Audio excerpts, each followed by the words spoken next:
Assalamualaikum warahmatullahi wabarakatuh. Hola, bonjour, dan ni hao. Perkenalkan, namaku Azizi Elvira Fitricia. Biasanya aku dipanggil Azizi. Aku kuliah di Politeknik Negeri Batam, jurusan Teknik Elektro, prodi Mekatronika semester 3. Aku kelas Mekatronika B.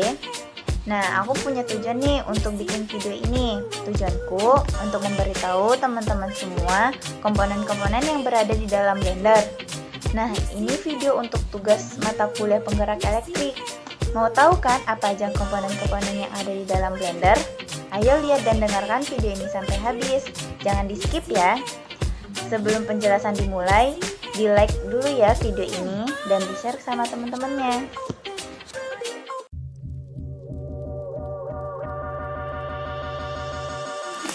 Nah, ini contoh blender. Salah satu contoh blender yang komponen-komponennya mau kita jelasin ya. Nah, lanjut ke fungsi bagian-bagian blender. Blender ini biasanya menyediakan tombol manual dengan berbagai pilihan kecepatan putaran. Nah, seperti ini. Yang ini, tombol-tombol ini. Nah, ini biasanya untuk mematikan. Ini kecepatan 1, kecepatan 2, ini kecepatan yang tertinggi. Maaf ya, ada suara-suara gangguan seperti motor lewat dan lain-lainnya. Anda juga bisa nih memilih berapa kencang pisau blender berputar agar bisa menghasilkan makanan atau minuman dengan tekstur yang diinginkan. Jika Anda memiliki kecepatan paling tinggi, motor blender akan berputar lebih kencang sehingga pisau di dalam wadah akan ikut berputar. Bahan makanan yang ada di dalam wadah kemudian akan berputar dan dilumatkan oleh pisau yang ada di bawah wadah. Pisau blender bervarian, tergantung merek. Ada yang punya 1 bilah, 2 bilah, hingga 4 bilah pisau. Nah, seperti contohnya ini. Di sini ada 4 bilah pisau. Nah, terus motor blender berfungsi untuk memutar pisau di dalam wadah. Motor blender terdiri dari beberapa komponen elektronik seperti kapasitor, resistor, induktor, dan dioda. Fungsi setiap komponen ini mau saya jelasin ya. Yang pertama tadi kan ada kapasitor, resistor, induktor, dan dioda. Yang pertama, kapasitor.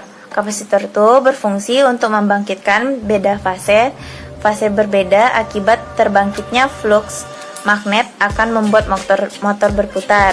Nah, yang kedua itu ada resistor, berfungsi untuk mengurangi arus listrik pada motor untuk mencegah terjadinya arus terlebih masuk ke dalam kumparan motor.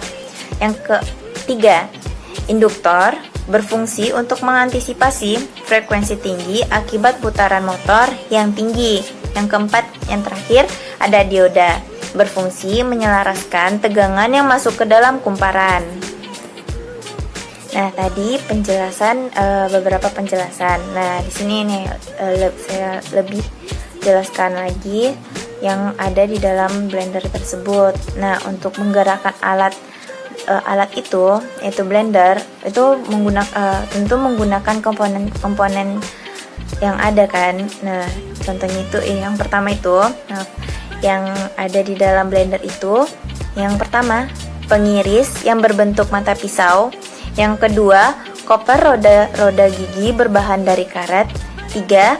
Poros motor yang berputar. 4. Saklar untuk menghidupkan atau mengatur kerja motor. Nah, di sini juga mau dijelasin ya prinsip kerja motor listrik. Nah, prinsip kerja motor listrik yang ada di blender ini pada dasarnya sama untuk semua jenis motor secara umum. Arus listrik dalam medan magnet akan memberikan gaya ikat kuat yang membawa arus dibengkokkan menjadi sebuah lingkaran atau loop. Nah, maka kedua sisi loop, yaitu pada sudut kanan medan magnet, akan mendapatkan gaya pada arah yang berlawanan. Pasangan gaya menghasilkan tenaga putar atau torque Q untuk memutar kumparan. Motor-motor memiliki beberapa loop pada dinamonya untuk memberikan tenaga putaran yang lebih seragam, dan medan magnet dihasilkan oleh susunan elektromagnetik yang disebut kumparan medan. Nah, jika kita rincikan komponen-komponen blender di dalamnya itu, maka komponen-komponennya itu ada, yang pertama tuh ada penampung adonan atau wadah untuk bahan yang akan di blender. Terus ada rumah atau badan motor.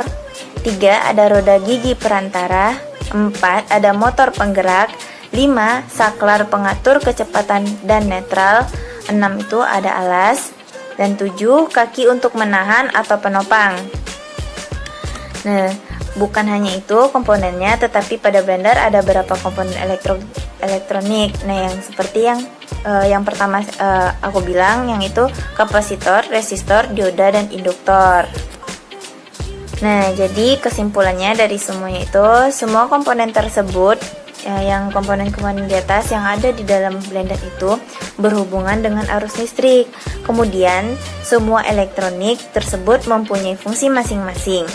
Semakin besar arus listrik yang mengalir, maka besar putaran motornya. Kemudian, komponen-komponennya antara lain pengiris yang berbentuk mata pisau seperti ini. Yang ini di dalam ini. Terus, kopel roda-roda gigi berbahan dari karet. Ini. Seperti ini. Ini. Terus, ada poros motor yang berputar. Terus ada saklar untuk menghidupkan atau mengatur kerja motor-motor ini.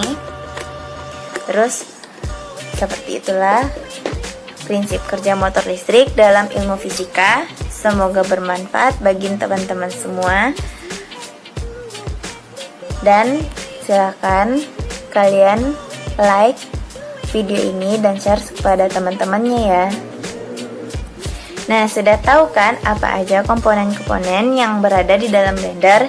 Jika mau melihat komponen aslinya secara langsung, bisa bongkar blender ibu-ibu teman yang sudah rusak.